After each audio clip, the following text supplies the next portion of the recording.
In every room, someone controls the energy. Sometimes it's the loudest voice. Sometimes it's the calmest presence. But almost always, it's the one who believes, deep down, that they belong there. Most people wait to feel powerful before they act powerful. They wait until they feel confident before they speak up. They wait until someone else validates them before they take the lead. And that's exactly why they stay stuck. Because power doesn't arrive like a package at your doorstep. It's something you step into, even if your hands are shaking, even if your voice cracks, even if your mind tells you you're not ready. You're never ready, you just decide. You decide to stop waiting, you decide to show up anyway. Pretending to be powerful isn't about lying, it's about aligning. Aligning your posture, your voice, your decisions with the version of you who already owns the room, who already solved the problem, who already became the person you're becoming. You're not playing make-believe, you're rehearsing the real thing, and rehearsal is sacred. It's what turns the unfamiliar into the effortless. It's what makes fear manageable. It's what makes growth repeatable. Look at animals. The ones who walk tall are rarely challenged. It's not always about strength, it's about projection, perception, energy. A lion that limps becomes prey. A bird that sings with confidence gets followed. A dog that cowers gets ignored. Humans aren't so different. We mirror what we see. We assign value to people based on how they carry themselves. And often we believe people simply because they speak like they believe themselves. So, how do you practice that belief? You start small, in conversations, in how you walk down the street, in how you show up for boring meetings and random strangers, in how you talk to yourself in the silence. You make it a habit. You choose self-respect over self-doubt, even when it feels ridiculous. You let your energy speak before your resume does. Here's the truth. You don't need to be fully healed to be helpful. You don't need to be perfect to be persuasive.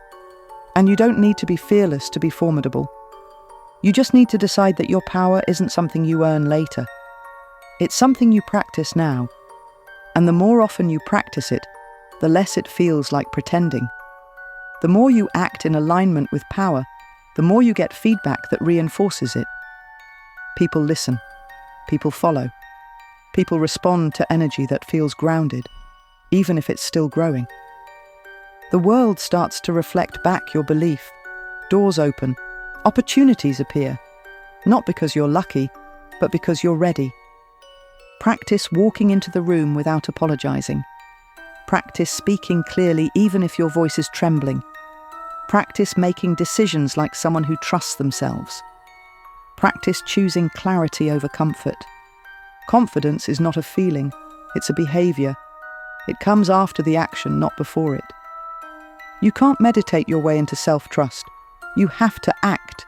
You have to choose power in the moments that ask for it, even when it's uncomfortable, especially when it's uncomfortable. And when you mess it up, good. Mess it up loudly. Learn out loud. That's still power. Think of it like a costume. At first it feels awkward, like it doesn't fit, like everyone can see you pretending. But wear it long enough and something weird happens. You stop pretending. You start becoming. And then one day you wake up and it's not a costume anymore. It's just who you are. The walk, the voice, the stillness. You earned it by showing up as it before you felt worthy of it. You gave yourself permission before the world did. And eventually, people stop questioning if you're legit, because you stopped questioning it first.